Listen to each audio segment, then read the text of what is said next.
Ya, sebelumnya perkenalkan Bapak Ibu semuanya, saya Agung Ginanjar. Insya Allah hari ini saya akan mencoba sharing dengan Bapak Ibu semua terkait dengan bagaimana caranya kita sebagai tenaga kesehatan, terutama ya baik dokter, perawat ataupun juga tenaga kesehatan lainnya dalam membantu pasien stoma ya.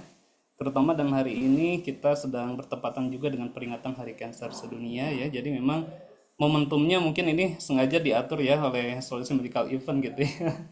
Dan memang menjadi salah satu concern kita yang selama ini kita kerjakan di Walker Center terutama, yaitu penanganan kasus-kasus yang diakibatkan karena colorectal cancer Bapak Ibu. Jadi bagaimana caranya kita membantu mereka yang terkena kanker kolorektal katakanlah, atau mungkin juga penyebab hal lainnya selain daripada itu, yang dimana mereka harus dibuatkan stoma dan harus adaptasi dengan stoma barunya ya, baik secara fisik, psikososial maupun psikisnya. Dan tentu itu merupakan hal yang memang berat bagi semua orang yang terkena atau terdampak ya Bapak Ibu, sebagai baik penyintas ataupun pasien stoma atau kita sebutnya ostomed, dan tentu butuh dukungan dari kita semuanya. Baik, saya sudah tampilkan share screen, Mbak Uli sudah ada ya. Dan izin juga ini cek apakah suara saya jelas Bapak Ibu semuanya. Jelas Mas Agung, jelas suaranya. Baik, terima Ya, kasih dok. masih. Oke, jadi saya hanya apa namanya menambahkan sedikit dari materi yang tadi sebetulnya sudah disampaikan semua oleh Dokter Mudasir ya, terkait dengan bagaimana caranya kita menangani pasien stoma, dan juga mungkin tadi ada disampaikan juga beberapa hal yang urgensi yang dibutuhkan oleh mereka ketika misalkan selesai dibuatkan stoma atau sebagai ostomed. Nah, mungkin saya nanti akan coba menyampaikan terkait dengan bagaimana cara pemilihan aksesoris ya, aksesoris stoma yang memang cukup banyak jenisnya, dan juga bagaimana caranya penanganan peristoma skin ya, terutama mungkin ada beberapa hal yang harus kita kaji terkait dengan bagaimana caranya kita mengasesmen atau mengkaji problem apa sih yang muncul jika ada gangguan atau masalah pada kulit sekitar stoma. Pertama saya akan bicara terkait dengan background ya Bapak Ibu, latar belakang, kemudian psikologikal dan challenges atau tantangan ketika misalkan pasien berhadapan atau mengalami pembuatan stoma baru. Kemudian peristoma skin assessment ya, nanti kita akan bahas juga. Kemudian clinical principle daripada pemilihan aksesoris yang memang ini sangat penting dan urgent untuk kita sebagai khususnya stoma nurse. Dan terakhir adalah conclusion. Eh, ini saya Bapak Ibu, jadi saya adalah seorang perawat 3B ya, borok, berak, dan beser. Borok adalah luka, berak adalah stoma, beser adalah inkontinensi atau kita kenal kalau secara internasionalnya adalah WOC, wound, ostomy, dan continence. Nah, kita juga ada pelatihannya namanya adalah Indonesian ETNAP ya, Indonesian Enterotoma Therapy Nursing Education Program ya, yang sudah berjalan running dari tahun 2007 Bapak Ibu, dan sudah banyak lulusan alumni yang mereka tersertifikasi pelatihan perawatan luka dan stoma. Dan juga sebagai clinical preceptor di Certified Wound Care Clinician Associate Program, di mana juga merupakan bagian dari INETNAP ini ya, itu adalah split program untuk perawatan luka. Ya, saya bekerja sekarang di dua tempat Bapak Ibu ya, di Woker dan juga di sebagai ASN di Rumah Sakit Samsudin Esak Kota Sukabumi. Nah, sebelum menyampaikan materi, saya disclaimer dulu bahwa apapun yang saya sampaikan di sini atau saya tampilkan, baik berupa gambar, video, itu tujuannya adalah semata untuk edukasi, ya, yang dimana diperuntukkan untuk kegiatan di Solusi Medical Event atau Walker Indonesia, Indonesian Etnop, dan InWCCA. Ya, jadi kalau misalkan kita lihat Bapak Ibu, ini adalah data yang cukup menarik perhatian ya, bahwa kanker kolorektal menjadi salah satu hal yang perlu kita waspadai ya, dan memang menjadi salah satu penyebab atau insiden yang cukup tinggi ya, setelah kanker paru dan kanker payudara, di bawahnya adalah kanker kolorektal. Dan juga mortalitasnya cukup tinggi Bapak Ibu, kedua dari kanker paru, yaitu di situ ada kanker kolorektal. Ya, dan ini tentu menjadi perhatian yang memang harus concern kita, terutama mungkin di sini sebagai pemangku kebijakan yaitu pemerintah, bahwa kita harus melakukan upaya bagaimana ke depan mungkin terkait dengan awareness, kemudian screening, deteksi gitu ya, supaya memang hal ini bisa diidentifikasi sejak dini Kemudian kalaupun misalkan sudah terjadi itu bisa diminimalisir kondisi supaya dalam tahap kualitas hidup yang baik. Nah, kemudian juga ini menjadi penting juga Bapak Ibu, ternyata tadi data dunia dan ternyata yang paling tinggi jika diklasifikasikan berdasarkan apa namanya populasinya, yaitu yang paling banyak adalah di Asia. Ya, Asia ini menempati urutan yang pertama gitu ya. Nah, mungkin bisa diakibatkan karena populasinya, kemudian lifestyle, dan juga yang paling penting adalah akses dan screening dan treatment yang belum memadai. Nah, ini menjadi concern juga. Nah, kemudian Bapak Ibu, kalau di Indonesia ya, ini kita sudah temui pada tahun 2020 ada 34.000 penderita kanker kolorektal yang memang mereka memiliki kondisi yang tidak baik gitu ya, dalam artian eh, diantaranya adalah 13.000 penyerang stoma di Indonesia. Jadi cukup banyak sekali Bapak Ibu, jadi 40% diantaranya yaitu mengalami stoma. Dan ini tentu bukan jumlah yang sedikit, di mana memang kadang ini yang terdata saja Bapak Ibu, sementara yang tidak terdata masih banyak sekali, karena memang di daerah itu ya seperti di rumah sakit saya Bapak Ibu, yang mengalami stoma itu cukup banyak, baik anak-anak maupun dewasa, terutama yang end stoma yang diakibatkan karena kanker kolorektal ini ya. Nah, kemudian di Amerika Serikat ya juga angkanya cukup tinggi dan menjadi penyebab kematian kedua ya, dengan kurang lebih 50.260 kematian. Ini berdasarkan American Cancer Society tahun 2017. Oke. Nah, tadi udah disampaikan ya Bapak Ibu bahwa seorang yang katakanlah dilakukan pembedahan stoma, mereka harus beradaptasi. Ya. Ketika mereka dibuatkan stoma, ya mungkin walaupun misalkan di awal diedukasi dengan baik, tetapi siapa yang sanggup gitu ya di awal, pasti semuanya mengalami proses berduka ya, denial terlebih dahulu. Mereka menolak terhadap kondisinya, mereka kadang tidak menerima terhadap keadaan yang mereka alami, dan tentu ini butuh di situ adalah hadir kita sebagai tenaga kesehatan, yang dimana kita berperan sebagai pemberi edukasi dan pemberi motivasi dan dukungan ya. Karena apa? Karena biasanya ada gangguan psikis ya maupun juga fisiologis. Nah, ini adalah kondisi physiological change atau perubahan fisiologisnya pada saat pembuatan atau setelah pembuatan stoma. Nah, biasanya Bapak Ibu, pasien-pasien dengan pembuatan stoma ini biasanya mengalami high or very watery. Jadi banyak sekali banyak sekali outputnya ya. Kalau misalkan mungkin terutama iliostomi itu cairannya banyak, kemudian juga makanan atau nutrisi yang keluarnya juga kadang masih utuh gitu ya. Dan itu kadang pasien stres dengan hal tersebut. Dan juga yang paling penting, pasien biasanya mengalami penurunan kondisi di mana ada kekurangan cairan ya, kekurangan cairan bahkan dehidrasi.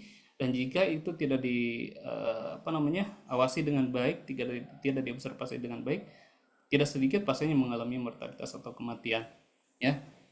Dan juga apa? Karena kekurangan cairan dan nutrisi yang tidak adekuat Bapak Ibu, biasanya terutama pasien iliostomi yang biasanya mereka juga mengalami penurunan berat badan yang signifikan di awal. Tetapi nanti seiring berjalan waktu, kita yang penting harus memberikan edukasi dan pemahaman, mungkin dietnya yang diatur ya, agar mereka bisa menyesuaikan kembali dan perlahan biasanya berat badan mulai bertambah. Nah, karena banyaknya proses dia pengeluaran feses ya dari stomanya, biasanya yang paling sering muncul itu adalah namanya peristoma skin irritation atau PSC. Nah, ini muncul Bapak Ibu karena banyaknya cairan ya, banyaknya feses yang keluar ya, terutama pada pasien-pasien iliostomi. Karena iliostomi kan usus halus Bapak Ibu, jadi cenderung si fesesnya itu masih cair ya. Kemudian apalagi ada gas, ada odor, bau ya, dan juga leakage ya. Jadi ini penting sekali Bapak Ibu, karena pasien biasanya masih adaptasi dan mereka masih kita ajari untuk prosesnya melakukan pemasangan kantong stoma.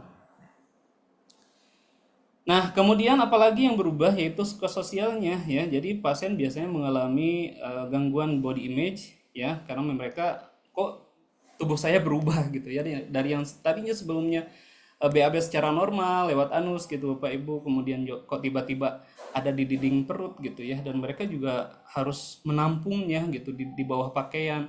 Kadang mereka malu ketika misalkan keluar karena takut kecium baunya gitu ya, atau mereka juga takut untuk makan. Bahkan ya, saya ketemu beberapa pasien yang nggak mau makan karena memang takut dia kalau pada saat BAB gitu ya. Nah, ini gangguan body image, gangguan citra tubuh, ini penting juga. Terus yang selanjutnya adalah ansietas. Ansietas, kecemasan Bapak Ibu daripada keluarnya bau, leakage, yang memang itu berpengaruh terhadap kegiatan sosialnya. Pasien cenderung menarik diri ya, merasa apa namanya, mengisolasi diri, merasa harga dirinya rendah gitu ya, karena memang kondisi-kondisi itu. Kemudian pasien juga biasanya loss of control over elimination. Jadi mereka tidak ada kemampuan untuk menahan keluarannya si feses tersebut gitu. Jadi mungkin berpikirnya bahwa oh ini feses bisa dikendalikan gitu di awal-awal. Oh ternyata feses tersebut keluar begitu aja karena memang dia nggak ada tahanan otot untuk menahan ya, seperti di sphincter di anus gitu Bapak Ibu. Ya kemudian apa? Ini membutuhkan apa? Yaitu early education yang paling penting ya, sebagai kita stoma nurse support gitu, yang memang kita di situ harus hadir untuk meningkatkan kemampuan dan juga adaptasi pasien, baik pasien maupun juga keluarga. Nah, faktanya di lapangan Bapak Ibu tadi juga disampaikan ya, bahwa di Indonesia ini kita memiliki challenges atau tantangan yang luar biasa Bapak Ibu, karena masih banyaknya penggunaan yang belum sesuai daripada stoma device ya, terutama sederhananya adalah kantong stoma. Jadi saya tuh banyak menemukan sekali Bapak Ibu pasien-pasien yang memang mereka katakanlah tanda kutip tidak mampu beli, karena harga kantong stoma itu kan 30.000 ya, yang paling murah, yang paling minimal lah. Ada sih yang lebih murah tapi saya tidak rekomendasikan. Nah, itu biasanya 30.000, 40.000 atau bahkan di atasnya ya. Nah, itu bagi sebagian orang, apalagi yang mereka belum tahu cara perawatan dan harus ganti kantong itu setiap hari bahkan Bapak Ibu ya, eh, mereka tidak mampu. Sehingga apa? Alternatifnya mereka menggunakan ini nih, ya, menggunakan kantong plastik, terus mereka kasih double tap ya, kemudian ditempelin ke kulit. Nah, kebetulan juga saya sebagai peserta pelatihan dulu waktu ikut kegiatan pelatihan certified stomaterapi itu, kita untuk bisa memberikan edukasi ke pasien kita harus merasakan dulu, tapi bukan harus dibuatin stoma ya, tapi kita mencoba Bapak Ibu pakai kantong plastik kayak gini ya, dalam kondisi kita nggak ada stoma gitu ya, kita kan orang sehat, tetap coba pakai kantong stoma dengan dikasih double tap ya, bukan kantong stoma, kantong plastik gula, kasih double tap, ditempelin. Saya ditargetkan waktu itu, ditugaskan untuk sampai minimal 3 hari menggunakan itu. Ternyata sampai 2 hari saya nggak tahan. Apa? Gatel luar biasa, nggak nyaman ya, kena keringat itu wah, pokoknya pokoknya gak nyaman Bapak Ibu. Nah, kebayang apabila itu dialami oleh pasien dan memang mereka mempunyai stoma, apalagi ditambah dengan komplikasi yaitu ada iritasi di sekitar stoma, itu nambah-nambah lagi ya. Dan itu mereka harus tanggung dalam jangka waktu yang cukup lama Bapak Ibu ya, sebelum hadirnya kita sebagai apa namanya, pemberi dukungan dan juga pemberi layanan gitu kan. Mereka itu masih terus-menerus seperti itu. Nah, ini contohnya juga nih ya. Cara potongnya salah, ini kan harusnya dekat dengan apa namanya, sistemanya ini dilebarin gitu, terus pakai double tip dan segala macam, itu kebayang Bapak Ibu. Nah, ini ada lagi yang menggunakan urine bag ya, karena ini udah stomanya masih besar gitu ya, yang tadi tuh hisplung atau apa gitu ya. Nah, ini biasanya stomanya megakolon gitu ya Bapak Ibu, jadi besar, jadi nggak bisa dikasih kantong stoma. Nah, sebetulnya memang di kita di Walker Center kita ada apa namanya, teknik untuk melakukan apa namanya, pemasangan gitu, modifikasi tanpa menggunakan double tip Bapak Ibu, jika pasiennya mengalami tadi ususnya yang masih besar gitu pasca operasi biasanya. Nah, itu ada caranya, kita ada tekniknya menggunakan plastik biasa gula, tetapi memang cara pemotongannya yang berbeda dan tidak menggunakan double tip gitu ya. Nah, ini adalah tantangan. Bahkan ada juga yang memang pasien-pasien dikasih batok kelapa kayak gitu Bapak Ibu. Jadi mereka dan yang paling eh, parah bagi saya adalah saya ketemu pasien bayi, nanti saya tampilkan fotonya di akhir, dan itu tuh pakai apa namanya, pakai Pampers gitu Bapak Ibu, jadi Pampers aja nih gitu, karena memang nggak ada yang ngajarin katanya. Nah ini pentingnya edukasi gitu, pasca pulang rawat, dia nggak tahu caranya gimana, ya mungkin persepsi pasien atau keluarga bahwa kalau BAB ya pakai Pampers gitu pakai diapers, dan dia pakaiin diapersnya, ditutupin, dan iritasinya luar biasa kemana-mana. Nah ini adalah tantangan kita ya. Jadi bagaimana caranya kita sebagai yang ngerti gitu ya, sebagai tenaga kesehatan dan pemberi layanan asuhan, untuk mengedukasi, men-trigger, dan juga memfasilitasi gimana caranya mereka mendapatkan akses pelayanan perawatan yang tepat. Nah ini jangan bicara jauh-jauh di luar Pulau Jawa, di dalam Pulau Jawa saja gitu ya, kita masih kendalanya luar biasa. Ya, ini pasien-pasien yang mengalami gangguan. Nah, mungkin tadi sudah disampaikan ada beberapa komplikasi ya pasca pembedahan stoma. Nah, tapi di sini saya coba untuk mengkerucutkan Bapak Ibu pada problem yang sering muncul dihadapi oleh pasien-pasien stoma, yaitu di parastoma skin complication. Jadi saya bicara ke skinnya aja dulu, yang memang tadi ya ada prolaps, ada hernia segala macam, memang banyak komplikasinya. Tetapi kita kerucutkan ke parastoma skin, yang memang notabene ini yang paling sering dialami juga oleh pasien-pasien stoma atau stomet. Nah, eh, ini adalah kondisi gejala yang dialami oleh mereka, Bapak Ibu. Jadi udah luar biasa ya, iritasi, lecet, dan kebayang perihnya. Terus yang kedua, problemnya adalah ketika misalkan mereka mengalami iritasi seperti ini, maka pasien itu akan mengalami kesulitan untuk penempelan kantong stoma berikutnya. Jadi karena sudah terjadi iritasi, maka pada saat dia mau menggunakan kantong stoma itu mereka akan sulit, dan biasanya itu juga penggantian kantong stomanya lebih sering, sehingga juga berdampak pada biaya yang harus dikeluarkan. Jadi kan kalau misalkan normalnya Bapak Ibu, penggunaan stoma bag itu antara 5 sampai 7 hari bahkan itu masih bisa digunakan ya, tetapi average rata-rata di 5 hari. Jadi kalau misalkan sebulan itu ya, pasien diestimasikan mereka butuh sekitar 6 sampai 8 kantong. Ya. Jadi 6 sampai 8 kantong itu sebetulnya sudah cukup untuk mereka gunakan. Jadi kalau misalkan tadi dikali biaya 30.000, berarti 3 kali 8 kurang lebih 240 atau 250.000 mereka harus menyiapkan ya biaya. Dan itu kalau misalkan stomanya normal, nggak ada komplikasi skin seperti ini. Tetapi kalau misalkan dia udah parastoma skin ini, Bapak Ibu ya, ini biasanya nggak akan bertahan lama, mungkin hanya sehari, atau bahkan bisa aja ada beberapa pasien saya yang sehari itu bisa 2-3 kali ganti kantong stoma, dan itu tentu sangat membebani. Dan kita tahu bahwa saat ini belum belum begitu terfasilitasi oleh jaminan layanan kesehatan BPJS kita ya, untuk penyediaan kantong bagi para ostomet ini. Ada beberapa ostomet yang memang mereka juga datang untuk pemberian kantong stoma gratis ke Yayasan Kanker Indonesia, atau kalau di Bogor kita ada namanya Museum Ostomi Indonesia. Dan itu kita fasilitasi ya, dengan kriteria mereka harus paham dulu, kulitnya harus sehat dulu, dan kita sebagai pemberi edukasi dan pemberi layanan harus berperan dulu di situ untuk mengatasi problemnya, baru kita edukasikan dan berikan kantongnya Bapak Ibu. Karena kenapa?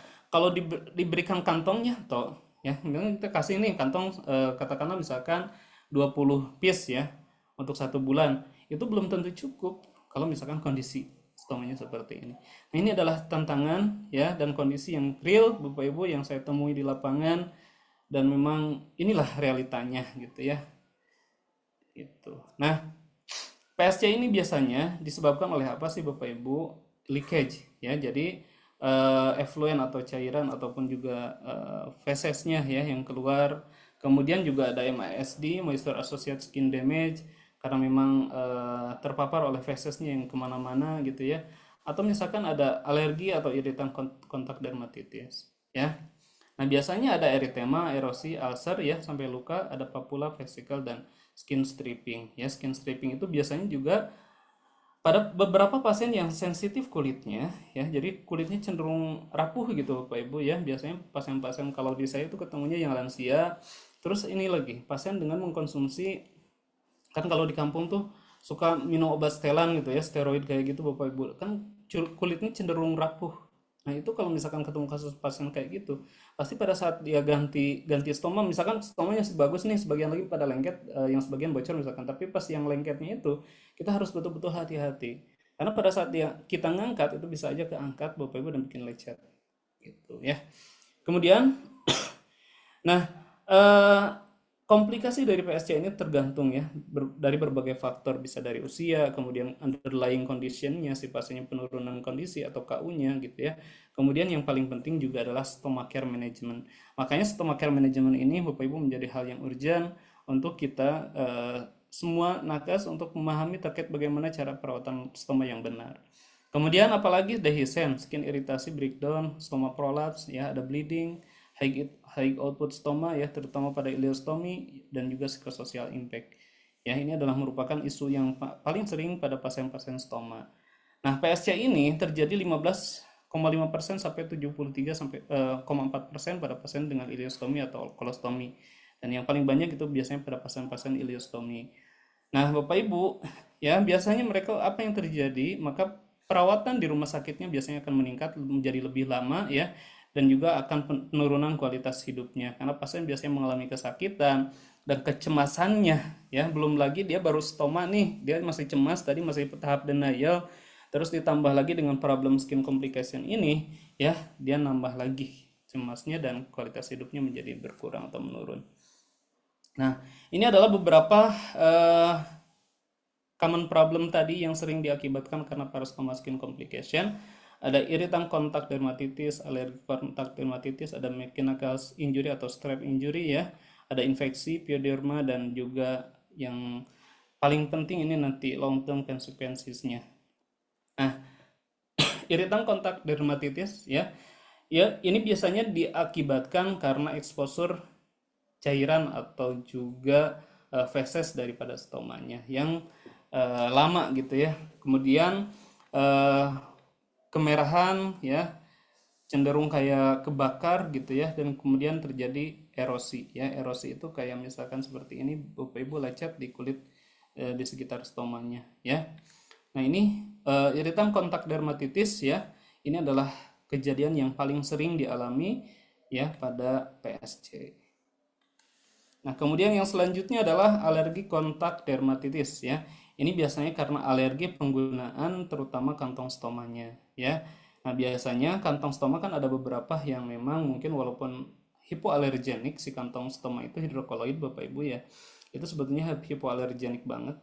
Tetapi memang pada beberapa pasien yang dia memiliki alergi ya, tidak bisa dihindari bahwa itu akan terjadi gitu. Atau mungkin kadang kita suka nambahin tuh pakai strap ya atau pakai plester di tepinya. Nah, itu kadang si plester itu justru yang mengakibatkan ada alergi ataupun kerusakan pada kulitnya ya.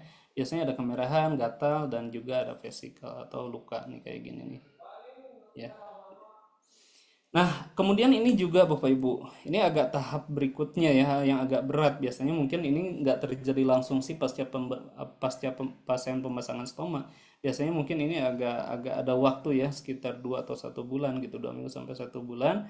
Terjadi namanya adalah mucocutaneous separation. Jadi berpisah ya antara mucocutaneous di peristomalnya dengan si stoma gitu ya.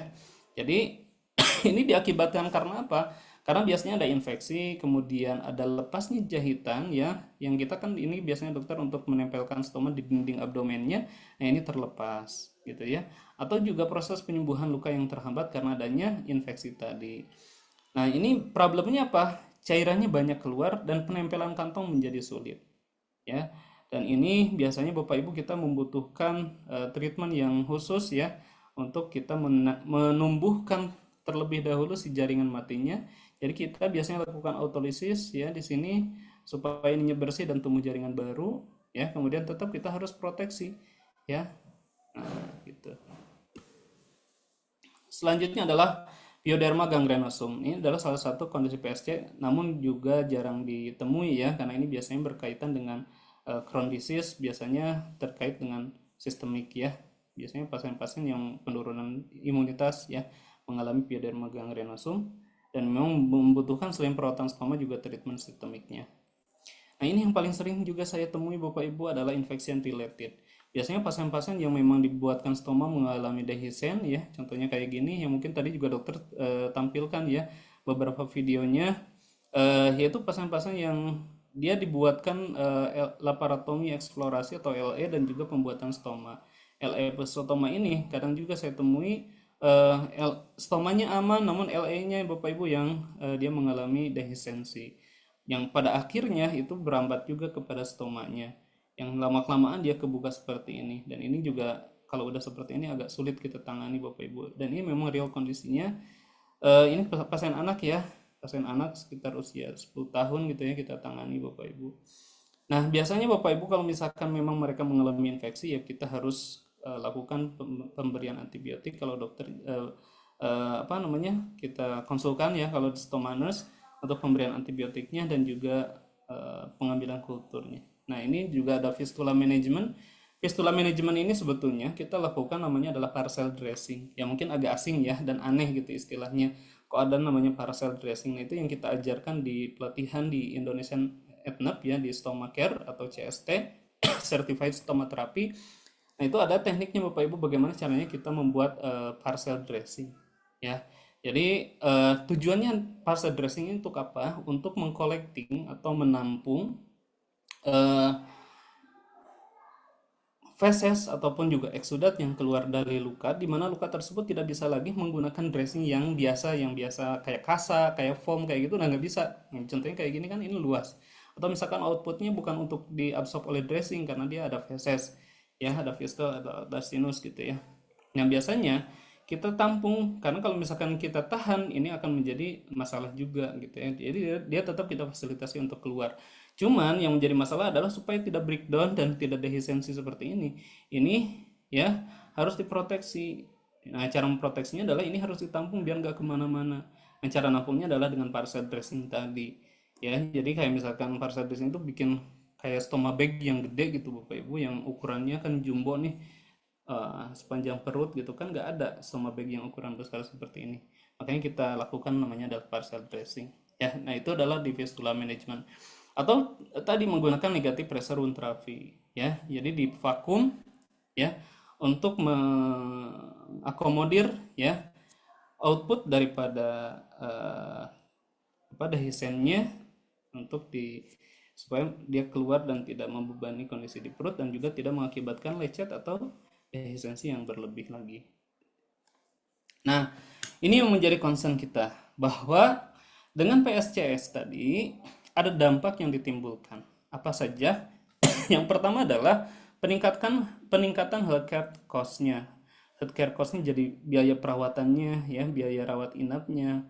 Kadang kita pasien-pasiennya loss gitu ya. Karena memang rawat inapnya udah lama gitu dan pasien belum bisa dipulangkan oleh dokter DPJP-nya gitu ya. Kemudian ada delay wound healing. Nah, delay wound healing ini menjadi beban juga karena memang pasti ada biaya juga yang harus dikeluarin. Kemudian decrease quality of life. Jadi penurunan kualitas hidup. Nah, ini yang kita nggak mau gitu ya terjadi pada pasien-pasien stoma yang mereka masih adaptasi dengan stoma barunya, mereka harus mengalami penurunan kualitas hidupnya gitu Bapak Ibu. Kebayang kita belum menerima dengan kondisi awal tadi ya masih denial ya, belum sampai tahap acceptance, dia harus berhadapan lagi dengan eh, apa penderitaan tambahan karena memang ada komplikasi. Oke. Nah, apa yang harus kita kerjakan? Yang pertama adalah dengan kondisi tadi Bapak Ibu, maka kita harus melakukan namanya adalah assessment peristoma skin complication. Jadi, assessment ini penting untuk dilakukan karena kita ingin mengukur ini apa yang kita kerjakan, ya, treatment yang kita lakukan, pemberian tadi aksesoris stoma yang kita aplikasikan ke pasien, apakah sudah tepat dan berdampak atau tidak gitu ya. Jadi ada tiga, cuman ini tergantung kita prefer pilih yang mana Bapak Ibu sebetulnya bisa tiga-tiganya atau bisa salah satunya. Yaitu ada SAC 2.0, kemudian ada DET yaitu discoloration, erosion, tissue overgrowth, kemudian ada ABCD scoring. Nah ini silahkan Bapak Ibu nanti boleh pilih salah satunya atau ketiganya, mau tiga-tiganya, yaitu lebih bagus lagi karena nanti kelihatan tuh progresnya pasiennya apakah berkurang atau tidak ke depannya. Nah, SAC 2.0 ini adalah yang dikeluarkan oleh Antonini ya setelah direvisi di tahun 2016 ya. Ini adalah merupakan revisi dari SAK yang pertama, SACS yang pertama ya. Nah, apa yang dikaji Bapak Ibu? Yang pertama ada dua ya. Yang pertama adalah kondisi atau lesi yang pada kulit peristomalnya. Yang kedua kemudian ada topografi atau lokasi ya. Kalau lesi kita sebut dengan L ya. Kalau topografi atau lokasi kita sebut dengan T ya. Jadi ini ada L, ada T. L itu ada 5 ditambah LX ya. LX itu adalah neoplasma, granuloma gitu ya. Pokoknya kondisi yang nggak beraturan itu masuknya ke LX. Ya, terutama ada neoplasma. Neoplasma berarti ada keganasan ya, tanda-tanda cancer tadi kolorektal misalkan dia metastasis lagi. Nah, itu biasanya kita kenalkan dengan LX. Namun ini agak jarang ya. Nah, kita ada L1 ya, hanya eritema aja kemerahan. L2 ada erosive lesion. Kemudian jadi dia hanya kecil aja di sekitar selama. Kemudian ulcerative lesion ya. Jadi ini sudah masuk ke dermisnya Bapak Ibu. Nah, kalau udah ada nekrotik tadi ulceratifnya itu L4 ya.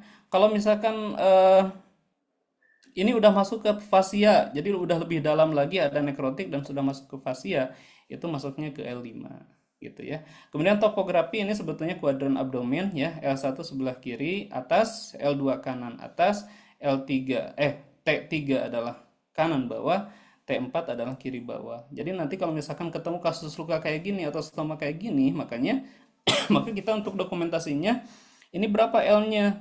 Lihat tadi ada erosi ya, ada ulceratif ya, ada luka nih di dermis tapi tidak ada nekrotik, berarti masuknya ke L3. Kemudian T-nya berapa? Ya, T-nya lihat ini berarti T2 gitu Bapak Ibu ya. Kemudian apalagi ternyata eh, nggak hanya erosi ya atau ulcerative lesi di sekitar stoma, tetapi dia ada pioderma juga ya, ada neoplasma juga, makanya masuk ke LX nih kayak gini nih. Ini ada granuloma Bapak Ibu ya. Nah, ini LX di mana T1, T2 dan T3. Yang enggak adanya ini T4.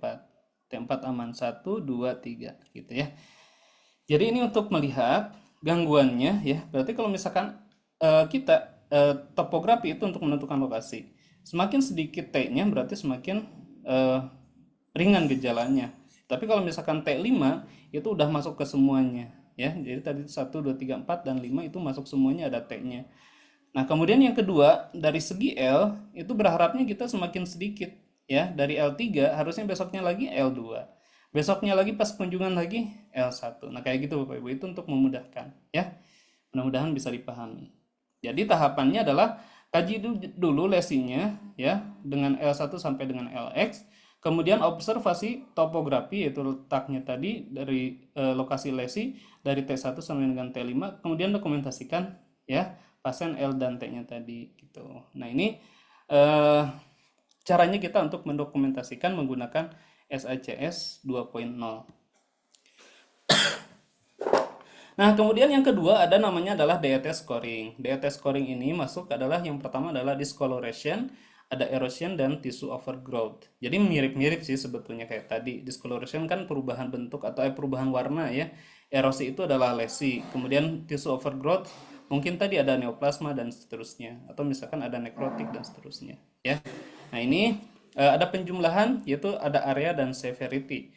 Area itu adalah tadi kalau misalkan kurang dari 25 ya, kemudian 2 misalkan lebih dari sampai dengan 50 dan 3 adalah lebih dari 50 mereka mengalami discoloration atau perubahan warnanya.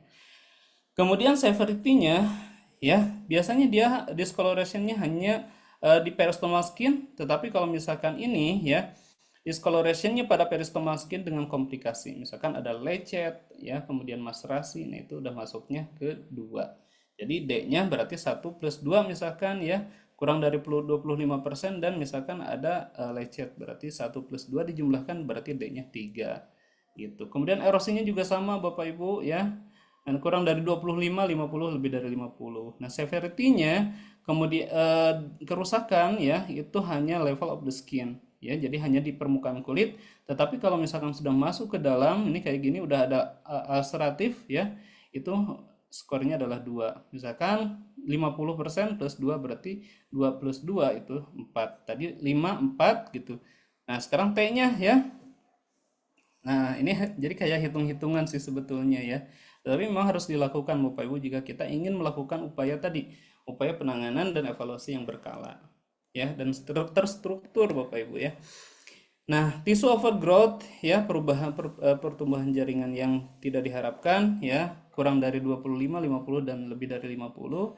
Kemudian ya, raise tissue above skin level, jadi masih di atas permukaan kulit, tapi skin levelnya dengan komplikasi tadi misalkan ada neoplasma atau seterusnya. Nah, itu udah masuk ke 2. Itu yang dijumlahkan. Nah, terakhir setelah dapat skor-skor ya dari ketiga ini, nanti tinggal dijumlahkan totalnya berapa. Jadi DAT skornya misalkan tadi ketemu 5, ketemu 4, dan ini misalkan 4, berarti kurang lebih 8 tambah 5, 13. Jadi DAT skornya 13.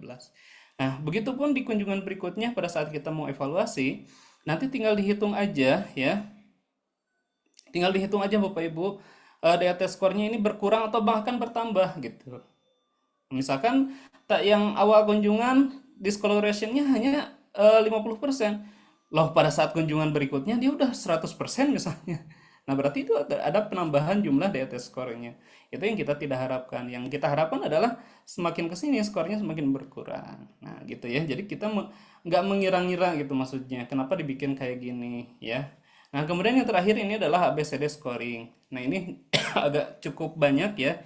Tetapi mudahnya adalah A ini adalah yang di stomanya ya atau skir, kulit sekitar pas dekat dengan stoma. B itu adalah skin barriernya yang kena terhadap kantong stoma. C-nya adalah area di luar daripada skin barrier gitu. Jadi kalau misalkan kayak tadi tuh, sorry saya tampilkan ya. Yang ini nih. Jadi kan kalau misalkan ini skin barrier harusnya sampai sini Bapak Ibu ya. Tetapi dia sampai sini masih lecet gitu ya. Berarti itu udah masuknya ke C ya kalau di ABC. Mana tadi? Nah, udah di C berarti. Udah mengalami masalah di C. Nah, nanti tinggal A-nya misalkan yang terkena. Jadi ini nanti kalau misalkan nggak ada problem tinggal A0, B0 misalkan yang masalahnya di C, berarti C berapa? Nah, berapanya dilihat dari sini nih. Ada kemerahan atau ada lesi 3 gitu ya. Atau misalkan ada erosi ya gitu. Atau misalkan ada aspirasi atau tissue bulking. Tissue bulking tuh kayak tadi ya. Ada graf, ada hipergranulasi atau overgranulasi. Nah, kemudian ada ini hiperplasia ya kayak neoplasmadi. Nah, itu masuknya ke 15. Gitu Bapak Ibu ya. Sama ini juga A berapa, B tambah berapa, C berapa, skornya berapa gitu ya. Mudah-mudahan bisa dipahami. Memang ini agak panjang sih karena kita biasanya kalau di pelatihan stoma terapi itu kita memang diaplikasikan langsung ke pasien. Jadi biasanya kita kasih pasien kepada studennya dan mereka harus ngambil kasus, kemudian mereka melakukan pengkajian dan dibandingkan ya dan dikaji menggunakan tiga instrumen ini. Ini adalah instrumen yang memang menurut saya harus digunakan Bapak Ibu ya untuk kita mengetahui problem ya ketika misalkan terutama pada pasien-pasien dengan new stoma atau stoma baru. Nah, selanjutnya, pasca setelah kita melakukan assessment, kita harus menentukan stoma appliance atau pilihan aksesoris stoma yang sesuai, skin barrier yang sesuai. Nah, contoh misalkan pada pasien yang pasca operasi, makanya kita harus menggunakan stoma yang transparan, jangan menggunakan yang opak. Kenapa? Opak tuh yang coklat ya, Bapak Ibu, kalau belum paham opak ya, opak kue. Itu yang warna coklat seperti ini. Nah, kenapa kita harus menggunakan yang transparan? Supaya tujuannya adalah untuk mengidentifikasi daripada outputnya, misalkan apakah ada atau tidak, kemudian yang keluar itu apakah feses atau misalkan masih darah atau misalkan stolsol gitu ya, atau misalkan hanya cairan aja. Nah, biasanya menggunakan yang transparan. Nah, akan tetapi kalau misalkan pasiennya sudah mulai dia normal gitu ya BAB-nya, apalagi dia sudah mulai beraktivitas, kalau pakai transparan pasti malu. Nah, makanya ada yang opak. Ya, kemudian ada yang drainable. Drainable itu buat ngebuang. Kemudian ada yang enstoma. Ada yang cup seperti ini Bapak Ibu. Ya, cup ini biasanya pasien-pasien yang sudah mulai dia bisa mengatur gitu ritmenya. Oh, saya keluarin dulu nih pagi. Jadi seharian dia bisa nggak keluar stoma atau nggak keluar feses Bapak Ibu, ya. Nah, ostomet yang udah paham, udah ngerti, itu bisa mereka mengatur seperti itu. Jadi aktivitas biasa aja sehari-hari, tetapi tetap jaga-jaganya pakai yang cup seperti ini, ya. Nah, kemudian ada odornya. Ini untuk pengurangan odor ya, karbonnya dan seterusnya banyak. Kemudian ada yang modelnya one piece ya, kayak gini atau model two piece yang mereka harus ada tempelannya dan tinggal diganti kantong luarnya. Nah, ini ada yang cut to fit, ada yang moldable. Moldable itu tinggal disesuaikan aja pakai tangan gitu ya. Itu lebih mudah lagi. Ada juga yang cut to fit. Nah, kayak gini cut to fit, jadi harus digunting ya. Memang agak panjang. Kemudian ada namanya lagi custom appliance yang lain, kayak misalkan ini adalah corset atau misalkan belt ya. Ini untuk memfiksasi agar kantongnya misalkan ada apalagi pasiennya dengan aktivitas tinggi atau dia mau olahraga biar nggak takut tumpah. Nah, pakai ini ya, takut copot pakai ini. Gitu namanya adalah belt, belt stoma. Nah, kemudian itu tadi yang iritasi, Bapak Ibu. Iritasi itu biasanya juga pengaruh daripada tadi ya, pengaruh daripada akibat leakage atau akibat terpapar oleh feses atau kebocoran. Nah, salah satu untuk mencegah agar si tadi bocoran feses tadi nggak langsung nempel ke kulit, nah kita bisa menggunakan namanya adalah skin barrier. Ini adalah transparan film spray, di mana ini digunakan untuk memproteksi kulit sekitar stoma. Ya, jadi dispraykan, disemprotkan, nanti si kulitnya kayak lapisan daun talas. Jadi pas kena air atau kena feses tadi nggak langsung nempel, nggak langsung kena ke kulit. Jadi ketahan dulu sama skin barrier ini ya, non-sting skin barrier. Kemudian yang kedua, penggunaan skin barrier ini dianjurkan karena apa? Karena membantu penempelan kantong stoma itu lebih lengket lagi gitu. Nah, ini biasanya kita anjurkan terutama pasien-pasien yang awal yang masih adaptasi ya terhadap kondisi stoma baru, kita anjurkan menggunakan skin barrier. Nah, ada lagi ini ya, stoma adhesive powder. Seperti kasus yang tadi tuh yang udah iritasi kemana-mana, makanya kita menggunakan powder ya. Penggunaan powder sebelum pakai kantong stoma agar dia membantu penyembuhan luka atau skin iritasinya tadi. Ya, kemudian ada lagi yang pasta. Cuman hati-hati Bapak Ibu kalau pasta ya, kebanyakan pasta itu mereka ada stingnya, ada alkoholnya, sehingga biasanya pasien mengalami kesakitan yang luar biasa, apalagi mereka yang sudah mengalami iritasi. Nah, sebetulnya ada ya pasta yang non sting, yang nggak ada alkoholnya ya, dan itu pasien nggak bakalan nyeri, tetapi memang harganya lumayan agak tinggi ya, agak mahal. Ya, kemudian ada lagi ini stoma pasta yang lain ya dalam bentuk seal. Nah, ini adalah aksesoris stoma segini banyaknya ya Bapak Ibu ya. Jadi kita itu sebetulnya ya di Museum Ostomi juga di Walker Center kita membuat satu apa ya model gitu ya.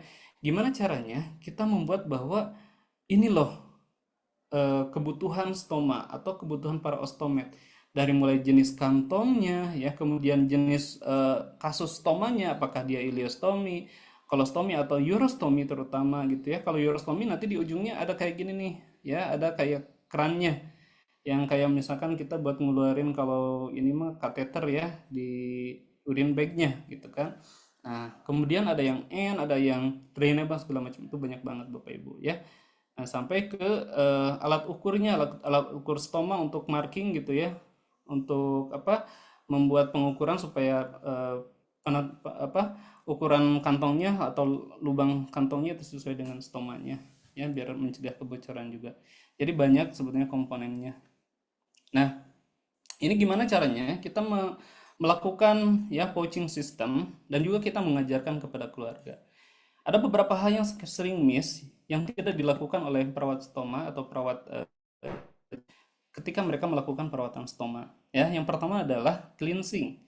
Nah, pembersihan ini menjadi sangat penting sekali Bapak Ibu. Jadi, stoma itu harus dicuci bersih kulit sekitarnya dan nggak perlu air steril ya, nggak perlu NaCl segala macam. Kalau pasien itu mau mandi, mandi aja ya, kecuali yang pasien stoma baru ya, itu mereka belum bisa, harus adaptasi biasanya 2 minggu sampai 1 bulan. Tapi kalau pasien-pasien lama biasanya mereka buka itu kantong stoma, mandi mandi biasa aja gitu ya, bersihkan tapi harus pelan-pelan ya, hati-hati sekali karena apalagi pasien yang sudah iritasi itu sangat sensitif sekali di kulit sekitarnya. Nah, kemudian yang kedua adalah fitting dan measuring ya, jadi pengukuran dan fitting ini Bapak Ibu untuk mencegah adanya kebocoran. Makanya ini ada penggaris stoma yang ukuran lubangnya macam-macam, beda-beda ya sesuai dengan ukuran stoma nantinya. Dan kemudian kalau misalkan ini bentuknya dia bulat ya, presisi kayak gini. Tetapi kalau misalkan ada bentuk stomanya yang oval atau kayak tadi nggak karuan gitu ya, atau misalkan bentuknya nggak beraturan, makanya kita harus membuat pola. Ya, pola itu kita bikin ya menggunakan garis di plastik transparan, kemudian nanti dibolongin dan kemudian kita fitting ke stoma bagnya ya, baru nanti dikasih garis juga pakai spidol, kemudian baru digunting. Jadi nggak langsung dikira-kira. Nah, kebanyakan kita ya di semua fasilitas layanan kesehatan Bapak Ibu, fitting ini jarang dilakukan. Pengukuran dan penentuan ukuran itu jarang sekali dilakukan. Apalagi pasiennya kalau kan memang dia ada ukurannya ya, misalkan diameternya berapa. Kalau misalkan pasiennya normal ya, stoma normal bulat ya nggak masalah sih. Tapi kan kebanyakan nggak seperti itu. Ya, makanya harus membuat pola. Nah, kemudian, sorry. Yang kedua, Bapak Ibu, ini yang paling penting juga, nggak boleh terlalu rekat atau terlalu dekat dengan si stomanya. Jadi harus kasih jarak sekitar 1 sampai 2 mili ya, atau lebih misalkan 3 mili nggak masalah. Dan itu nggak boleh terlalu kena. Kenapa? Karena nanti biasanya tadi banyak sama yang pendarahan segala macam. Nah, itu biasanya terlalu kenceng. Jadi si tepi stoma bagnya itu mengenai si stomanya gitu, dan itu memang mengakibatkan komplikasi salah satunya pendarahan ya. Nah, selanjutnya adalah penggunaan skin barrier. Jadi setelah kita gunting, kemudian spray dulu skin barrier. Kalau ada iritasi tadi, misalkan ada lesi atau aspirasi, kita kasih stoma powder ya. Kemudian stoma powdernya itu harus kayak misalkan dibersihin lagi, tapi bukan dibersihin semuanya. Jadi supaya nempel. Karena kalau misalkan powdernya kebanyakan itu nanti si stoma bagnya nggak nempel ya. Atau misalkan ditambahin pasta, baru cara masangnya itu dari bawah ke atas ya gitu. Jadi cara masangin kantongnya nggak langsung dari atas atau dari tengah gitu ya, tapi dari bawah dulu baru ke atas kayak gitu ya. Kemudian nanti diajarkan juga pasien untuk pembuangan pembuangan ininya, fesesnya. Jadi diusahakan maksimal seperempatnya dari kantong ini. Jadi jangan sampai ditunggu sampai penuh. Kenapa? Kalau sampai penuh ini biasanya mengakibatkan ketarik dan nanti biasanya bocor lagi gitu ya. Nah, ini jadi pentingnya ada 3 yang saya notice di sini: pembersihan, kemudian pengukuran, skin proteksi, dan terakhir adalah edukasi. Jadi pasien dan keluarga itu harus terlibat, Bapak Ibu, karena gini. Jadi kalau misalkan perawatan luka itu wajib oleh tenaga kesehatan, kalau misalkan perawatan stoma itu kita balik. Usahakan keluarganya, bahkan pasiennya itu kita ajarkan supaya mereka bisa mandiri. Ya, biasanya kita suka kasih challenge ke pasien, Pak, udah berani belum menyentuh stomanya gitu. Nggak apa-apa 1 minggu 2 minggu pertama kalau pasien masih takut ya, tetapi nanti berikutnya minggu ketiga atau bahkan udah 1 bulan kita challenge lagi. Iya Pak, nanti saya kasih reward apalah gitu ya yang menyenengin pasien, biar dia bisa mau nyentuh aja stomanya, karena kadang pasien itu nggak mau Bapak Ibu ya. Dan mereka itu luar biasa unik gitu ya. Jadi kalau misalkan kita masuk ke dalam dunianya mereka, itu mereka tuh kadang kayak kayak kuat tetapi enggak gitu. Kalau misalkan kayak kadang mereka juga sekarang berani, besoknya berubah lagi, hari ini ngerti, besoknya bertanya lagi, dan itu wajar ya. Karena stoma bukan sesuatu hal yang mudah diterima oleh semua orang gitu Bapak Ibu ya. Nah, ini adalah beberapa kasus kita aplikasikan ya, penanganan kasus ya pada pasien dengan iritasi ya, dengan PSC tadi Bapak Ibu. Jadi ini sebelum dilakukan, kemudian cuci stoma dan peristoma skinnya ya, menggunakan air hangat gitu kan. Kalau misalkan kotor banget bisa menggunakan sabun ya. Tapi kalau misalkan normal Bapak Ibu, apalagi pada bayi ya, cuci biasa aja, mau pakai air hangat atau air mineral atau NaCl gitu boleh. Nah, kemudian karena ini ada problem, ada skin iritasi, makanya kita harus aplikasikan hidrokoloid powder ya. Kemudian pasca hidrokoloid powder kita gunakan hidrokoloid pasta, baru pasang kantong kolostominya. Dan ini adalah hasilnya, resultnya dari tadi pengkajian pertama ya. Ini datang kunjungan pertama ya, SACS. Nah, ingat lagi Bapak Ibu ya, di L2 lihat L2 ya. Kemudian di T, L2 itu adalah erosi ya, atau tadi ada lecet ya di permukaannya. Kemudian T-nya T5 karena dia mengikuti seluruhnya. Nah, pada saat kunjungan berikutnya ya, Ini masih L2 dan T-nya berkurang, T2, T3 dan T4. Berarti ini udah mulai healing nih di daerah T1-nya. Gitu ya. Jadi yang tadinya T5, oh pas kunjungan berikutnya hanya T1, T1-nya udah healing. Kayak gitu Bapak Ibu, jadi bertahap. Nah, tujuannya SCS juga seperti itu. Nah, kemudian DET-nya sama ya, tadi dihitung skornya 9. Nah, kemudian ABCD-nya juga sama ya, skornya adalah 5 DO gitu. Ini memang harus diulang lagi sih biar nggak lupa gitu ya. Nah, yang penting ini ya, DET skornya 7 di kunjungan kedua dan kunjungan ketiga DET skornya menjadi 4. Berarti ada progres Bapak Ibu ya dari tindakan yang kita lakukan menggunakan aplikasi tadi hidrokolloid powder dan pasta dan juga pencegahan leakage atau pencegahan daripada kebocoran ya dengan fitting tadi dengan pembersihan dan penggunaan skin barrier ternyata aplikasi 3 kunjungan sudah mengalami perubahan yang signifikan. Nah, kayak gitu. Jadi evaluasi kita jelas, bertahap, dan memang sesuai dengan yang kita harapkan, Bapak Ibu. Nah, kemudian stoma iritasi juga sama ya. Bersihkan dulu kulit sekitar stomanya, cuci menggunakan sabun dan air bersih, keringkan dengan tisu, Bapak Ibu ya. Atau misalkan kalau saya suka nyaranin pakai apa ya, kapas bola gitu ya. Jadi jangan jangan terlalu sering pakai kasar karena kasar kan kasar ya. Jadi pakai kapas bola aja. Nah, nanti dibersihin, kemudian aplikasikan skin barriernya dan hydrocolloid powder, baru deh Katuvit tadi ya, transparan drainable. Oke, ini juga Bapak Ibu ya. Ini T T5 ya. Kemudian L-nya L3 ya. Wah, kalau A-nya ini udah masuk ke C ya. Nah, C berapa nanti tinggal dihitung. Sama juga diaplikasikan menggunakan skin barrier ya, hydrocolloid powder, dan ini udah ada progres nih Bapak Ibu, udah berkurang ya. Nah, kayak gini. Ini ya eh sama juga kita menggunakan seal atau hidrokolloid pasta yang bentuk seal ya, dan juga ini perubahan tadinya dari L3 ya jadi L2. Nih, L2 di T4. Gitu ya Bapak Ibu. Ini juga sama ya, kita aplikasikan seal dan hidrokolloid pasta, hasilnya seperti ini. Nah, ini yang tadi saya sampaikan, stoma yang pasien dan keluarga nggak ngerti cara merawatnya, jadi dia pakai pampers saja sampai sini, kadang ditambah gitu ya pampersnya, dan iritasinya luar biasa. Nah, setelah kita aplikasikan beberapa hari, Bapak Ibu, dan hasilnya improve ya, pasiennya improve. Nah, ini sementara ini kan kita mungkin dalam pertanyaan Bapak Ibu pakai apa gitu. Karena nggak mungkin juga pakai kantong stoma karena ini bocor terus dan ini nggak nempel sama sekali. Ya, jadi kita pakai plastik gula, tetapi caranya kita potong bentuk U, kemudian tempel di sini. Jadi diikat kayak gitu. Yang tadi saya bilang modifikasi tadi. Jadi nggak mungkin juga pakai pakai apa?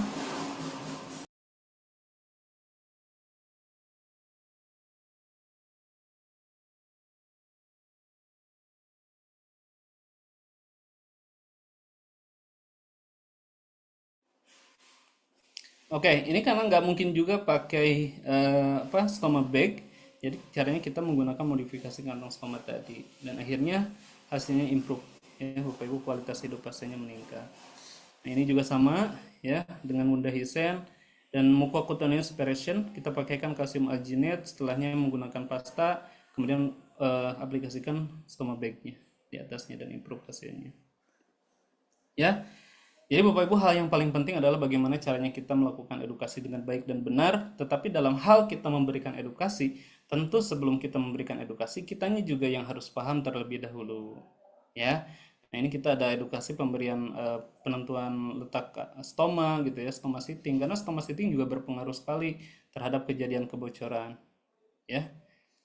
Oke, karena memang sebagian kasus ya kebanyakan justru yang stoma bagnya nggak nempel atau dia sering bocor itu karena penentuan letak stoma yang salah, jadi di area lipatan kulit ya, dan bukan di bagian otot tadi ya, jadi traktus abdominalisnya nggak di situ gitu ditempatinnya. Nah, itu memang biasanya kita kolaborasi dengan dokter bedahnya, itu yang melakukan stoma stitching adalah stoma nurse, idealnya seperti itu di ruangan sebelum pasien melakukan pembedahan gitu ya.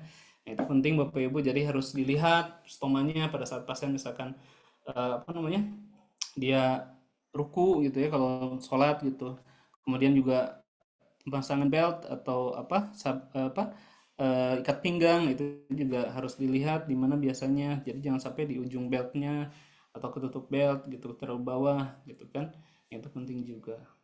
Nah, dan satu lagi biasanya kalau pasiennya LE dan stoma ya, ada luka LE-nya dan stoma, itu biasanya kita berharapnya gitu ya, kalau terutama mau stoma sitting itu agak jauh daripada kondisi LE-nya. Karena kalau misalkan terlalu dekat itu kebanyakan kasus yang memang kebocoran di situ. Jadi kebocoran dari stomanya, dari stoma bocor ke luka, lukanya menjadi infeksi dehiscent. Itu kebanyakan kasus. Jadi memang harus di awal ya. Jadi dari pre-op-nya juga udah dilakukan dengan baik. Nah, kemudian apa sih yang kita lakukan dalam proses edukasi ini? Tentu adalah pendampingan jangka panjang. Jadi nggak hanya sekali dua kali, tetapi pendampingan jangka panjang. Bagaimana caranya kita memberikan edukasi dan motivasi? Ya, karena kalau misalkan edukasi aja nggak cukup Bapak Ibu, karena pasien juga butuh motivasi, butuh ruang mereka untuk menyelaraskan pikirannya, menyelaraskan hatinya, menerima kondisinya gitu. Jadi ya ini harus terintegrasi gitu. Nah, makanya tempat yang paling saya mungkin bilang harus gitu ya. Kenapa? Karena memang ini di Indonesia itu masih sedikit sekali Bapak Ibu stoma nurse ya, yaitu mereka yang harus belajar terkait dengan perawatan stoma ya, dapat certification-nya yaitu melalui pelatihan Indonesian Natural Stoma Therapy Nursing Education Program atau INETNAP. Kompetensinya yang 4 hari itu ada namanya CSN, itu pelatihannya yang 4 hari Bapak Ibu. Kemudian ada lagi yang 1 bulan namanya adalah Certified Stoma Therapy. Yang kita di situ kita ajarkan bagaimana caranya kita menjadi seorang stoma nurse yang paham terhadap kondisi, paham kita melakukan stoma sitting, paham kita melakukan pemilihan stoma appliance, dan juga paham kita bagaimana mengoptimalkan daya dukung support system kepada pasien dan keluarganya. Nah, kemudian apalagi yang penting adalah government policy, kebijakan pemerintah yang selama ini memang belum berpihak, boleh saya katakan seperti itu, terhadap mereka yang mengalami stoma. Ya, karena memang kebanyakan pasien mengalami kesulitan yang luar biasa dalam mendapatkan akses ya terhadap kantong stoma. Kantong stoma itu bagi kita mungkin harganya murah gitu, tapi bagi mereka itu bahkan ada pasien yang memilih nggak makan daripada mereka nggak pakai kantong, Bapak Ibu. Jadi kebutuhan kantong ini melebihi kebutuhan primer pasien gitu. Jadi eh, mereka rela gitu ya sampai nggak makan, yang penting saya pakai kantong ya. Dan kita masih memberikan ruang bahwa boleh menggunakan sling dari kantong stoma. Padahal wajib semua pasien stoma atau stomet itu menggunakan stoma bag. Itu Bapak Ibu. Ya, jadi medical device manufaktur ya dengan pabrik pembuat kantong stoma atau misalkan distributornya kita harus melakukan kolaborasi dan juga sosial organisasi seperti tadi ya, LSM ya. Kalau di Jakarta ada Resel House, kemudian di kita ada Museum Ostomi Indonesia ya. Nah, itu juga penting Bapak Ibu untuk kita terlibat di situ ya. Kemudian juga support system ya, support group tadi sudah disampaikan ya oleh Dr. Mudasir bahwa kita ada namanya adalah Stoma Ostomate Support atau STOS atau INOA Indonesian Ostomate Association atau tadi di Museum Ostomi Indonesia ya. Jadi itu adalah bagaimana caranya, karena kadang gini, pasien ya itu lebih mendengarkan penjelasan atau motivasi dari sesama pasien yang mereka sudah kualitas hidupnya bagus ketimbang mendengarkan penjelasan atau edukasi dari kita. Kadang kalau kita yang memberikan motivasi, coba deh ibu yang kayak atau bapak yang kayak saya kayak gini bisa nggak, katanya suka ngebalikin kayak gitu Bapak Ibu ya. Jadi pentingnya kita untuk membuat support group tadi. Nah, family involvement, kita harus libatkan pelaku rawat, terutama keluarga dekat dan juga caregiver ya, untuk kita memberikan edukasi juga terkait dengan bagaimana caranya melakukan perawatan dan pencegahan komplikasi. Nah, ini adalah saya mungkin share juga ke Bapak Ibu.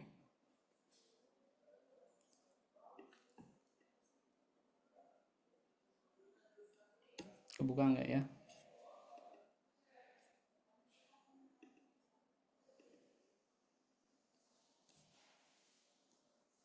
Nah, karena memang ternyata nggak semua orang bisa gitu melewati fase di mana mereka harus dilakukan pembedahan atau pembuatan stoma. Kebetulan videonya nggak saya download Bapak Ibu. Jadi silakan ya jika ada pertanyaan atau ada tanggapan Bapak Ibu, diskusi aja. Kita coba elaborasi kesiapan kita dalam melakukan upaya penanganan stoma ini ya. Apakah sudah memadai atau masih banyak hal yang memang harus kita optimalisasi gitu ya. Karena memang nggak semuanya orang ngerti gitu ya. Walaupun mungkin nganggapnya ya perawatan stoma ya simpel gitu. Padahal nggak sesimpel itu. Oke, nanti saya tampilkan. Nah ini. Oke, terus.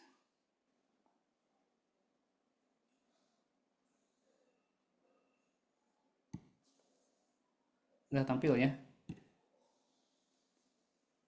Saya sering bolak-balik rawat. Di tahun 2008, pasca saya melahirkan, saya sering bolak-balik rawat inap di rumah sakit di Bogor, dan sampai akhirnya di rumah sakit besar di Bogor itu saya dirujuk untuk ke rumah sakit kanker Darmais. Nah, di sana saya di CT scan, kolonoskopi, cek lab, dan diagnosa mengarah ke kanker usus.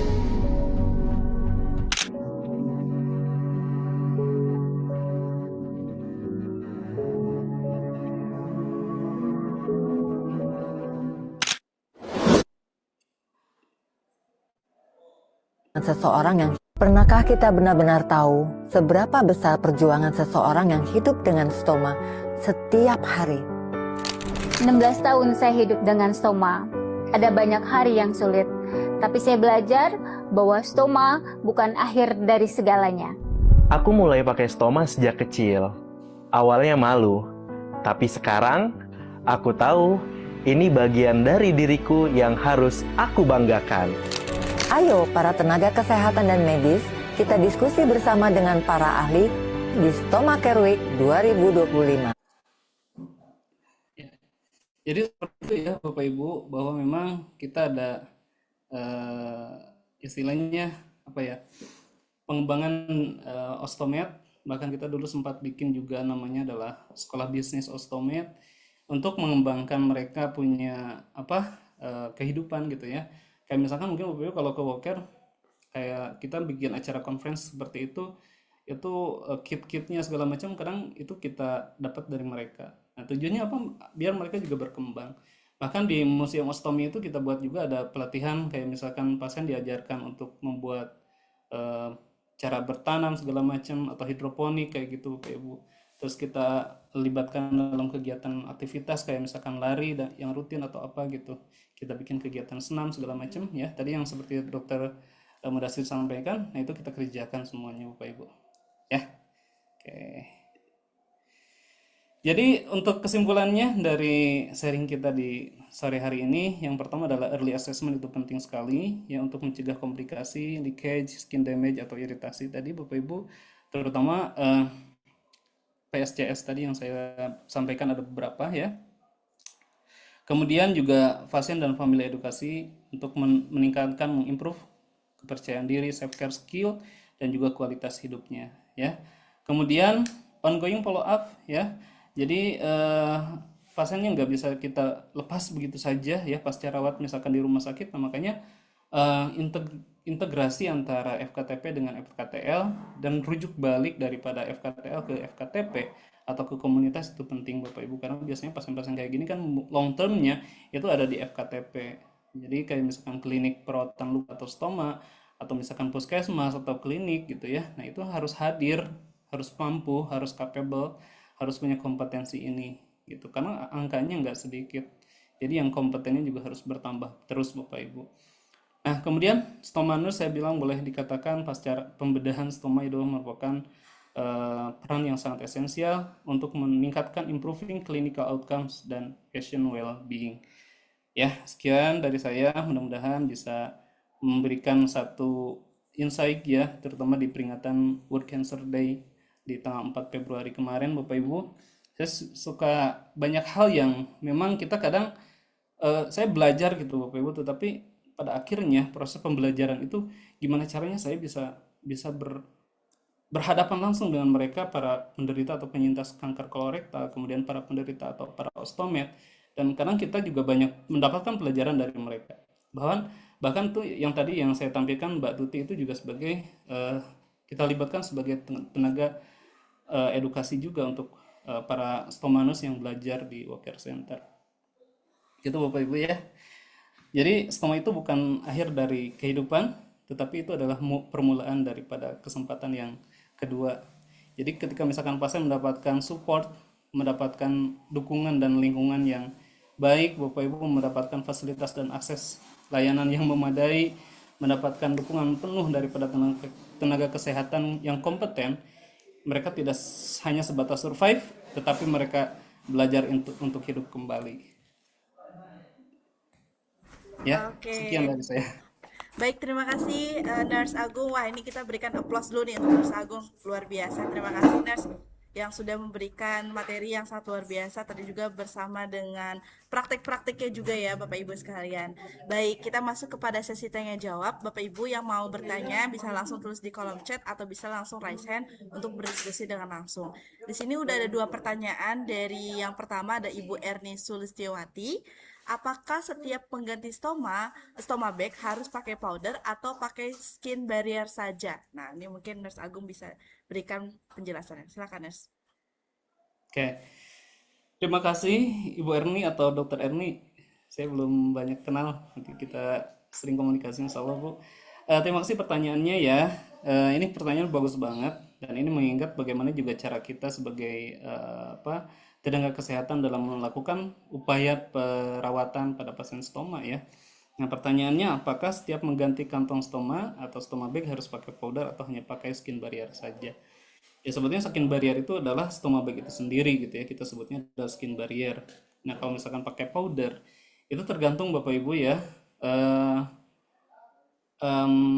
Biasanya diperuntukkan untuk kasus yang memang tadi ada erosi atau ada lesi.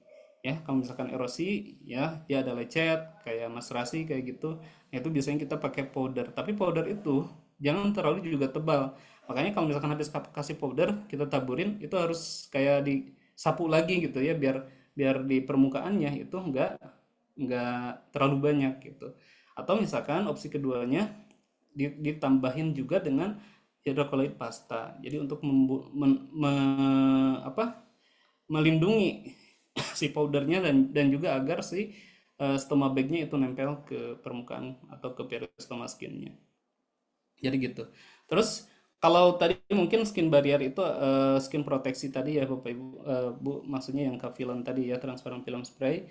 Nah itu sebetulnya kita anjurkan. Jadi semua pasien sebaiknya menggunakan itu. Yang memang harganya cukup lumayan tinggi, tetapi itu sebagai antisipasi, sebagai pencegahan daripada komplikasi PSC tadi. Gitu ya. Sebetulnya ada yang spray, ada yang swab gitu kayak alkohol swab aja, tapi bukan alkohol gitu ya, tapi itu memang skin barrier atau skin proteksi gitu. Sama-sama Bu. Oke, terima kasih Nurse Agung yang sudah memberikan jawaban. Selanjutnya pertanyaan kedua dari Ibu Retno. Kalau kulit peristomal sudah merah tapi pasien baru operasi, lebih baik langsung ganti pouch atau dicoba pakai barrier dulu? Nah, ini mungkin bisa dijelaskan. Silakan, Nurse. Oke, baik. Ini agak istilah-istilahnya masih belum begitu clear ya Bu ya. Memang makanya kita untuk pelatihan perawatan stoma ini 1 bulan ya Bu ya, kalau certified stoma terapi itu. Karena panjang dan juga banyak hal yang memang kita kayak stoma appliance-nya yang banyak variatif sekali gitu ya. Dan butuh kita untuk penyesuaian adaptasi terhadap, karena masing-masing pasien sebetulnya itu bisa aja penanganannya berbeda. Jadi kadang saya juga menemukan ada pasien yang tadi skin dermatitis irritation tadi itu cocoknya pakai misalkan pakai powder aja, atau misalkan tadi kayak yang anak tadi itu nggak pakai powder Bu, karena nggak memungkinkan juga. Jadi saya pakai zinc cream ya, pakai metcovazine reguler atau metcovazine yang red. Kemudian tadi baru untuk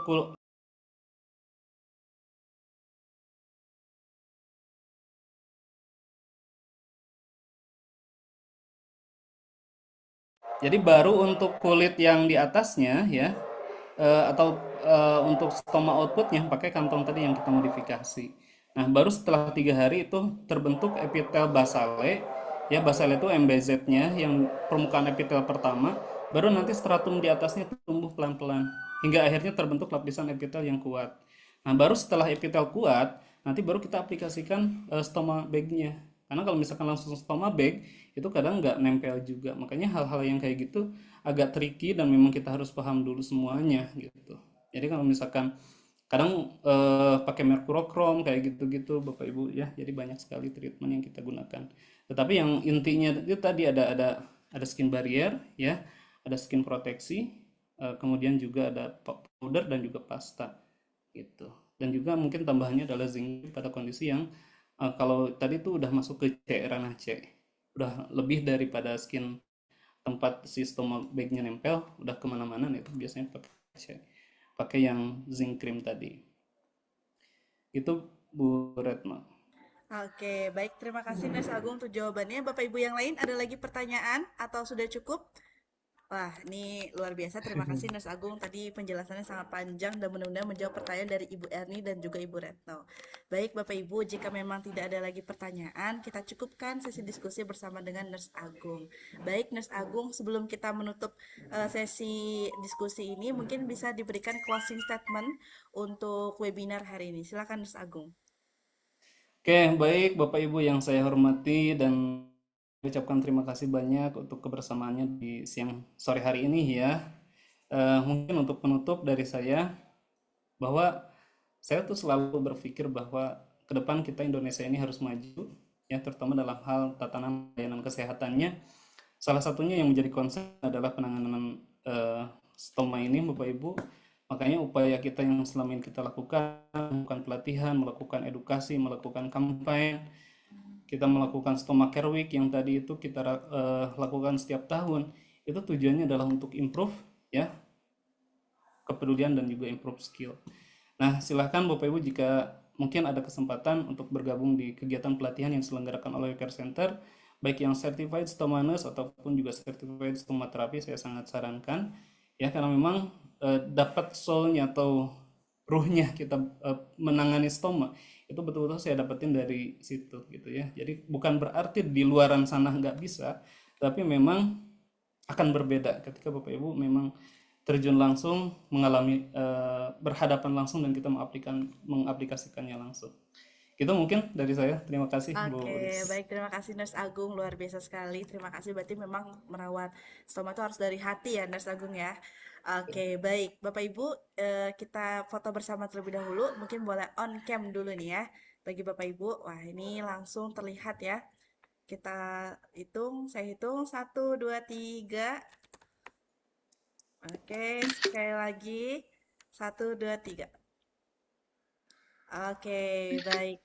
Terima kasih Nurse Agung yang sudah memberikan waktunya pada kesempatan hari ini yang sangat luar biasa. Mudah-mudahan kita bisa bertemu lagi di lain kesempatan bersama dengan Solusi Medical Event dengan topik yang menarik. Terima kasih Nurse Agung, sehat selalu. Terima kasih Bu Ulis.